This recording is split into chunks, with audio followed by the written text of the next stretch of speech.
180 দিন বুঝি না, আগামী 3 দিনের মধ্যে সমস্ত তদন্ত শেষ করে আমার বোনের দর্শকদের বিচার শুরু করতে হবে। মাদ্রাসার শিক্ষার্থী চিনি না, স্কুল কলেজের শিক্ষার্থী চিনি না, সিনেমার নায়িকা চিনি না। নারী মানে শুধুই নারী।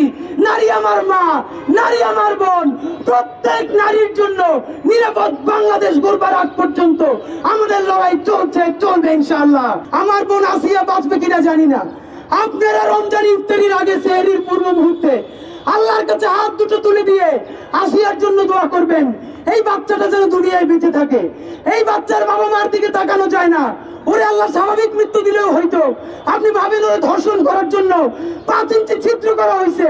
আপনি চক্ষু বন্ধ করে ভাবেন আপনার ভাগ্নিটা আপনার বোনটার সাথে এমন কেউ করছে, আপনি কিভাবে বেঁচে থাকবেন? আমরা ওয়াদা করতে চাই, যতদিন পর্যন্ত বাংলাদেশ নারীদের